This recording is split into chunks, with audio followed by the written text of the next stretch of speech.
Our verse today is from John's Gospel chapter 15 verse 13. No one has greater love than this, to lay down one's life for one's friends. This verse is part of Jesus' final words to his disciples.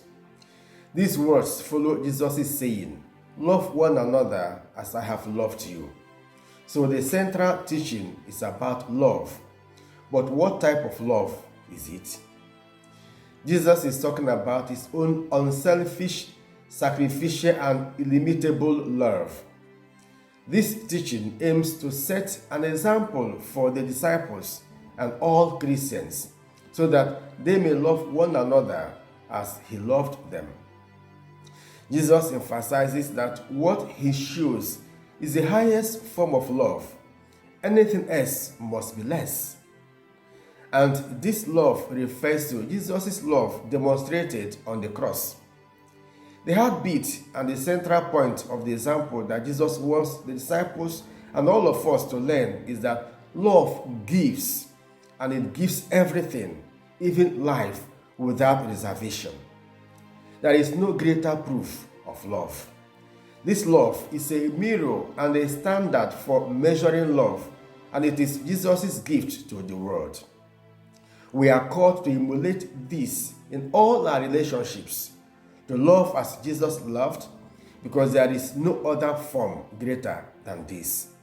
In our families, between husbands and wives, as priests and ministers of the world, as civil leaders and rulers, this is our standard, to love to the point of giving and sacrificing everything for others. Again, Jesus addresses his disciples and, by extension, all who are begotten by his blood, saying, "You are my friends." Then he adds a condition: "If you do what I command you." See John 15 verse 14. Jesus wants to make us his friends. Imagine a country president addressing some peasant workers and calling them his friends. What an honor. Jesus calls us his friends. We should be encouraged to pour out our hearts to him in prayer. Why should we be slow to unburden ourselves to the one who calls us his friends? What comfort this should give us in our troubles and sorrows.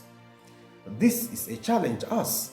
So we should examine the type of friends you are to Christ and to others. If you are a friend of Christ, you will keep his commandments.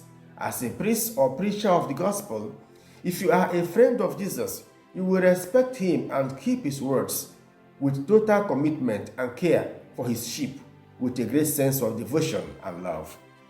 As a married person, you will love your spouse with a Christ-like love, which is the foundation and pillar of a successful and peaceful marriage and a godly home. For everyone out there, single or married, clergy or religious, old or young, there must be no limitation in our love for our friends. If the occasion requires it, we should be ready and willing to lay down our lives for each other. For spouses, children, church members, and colleagues. Now, how do you relate to your friends? Do you destroy or betray them? Or do you help your friends? Jesus is our model. Remember the song by Charles Fry, I have found a friend in Jesus. He is everything to me.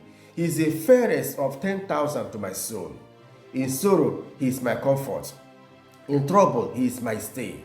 He is the lily of the valley, the bright and morning star.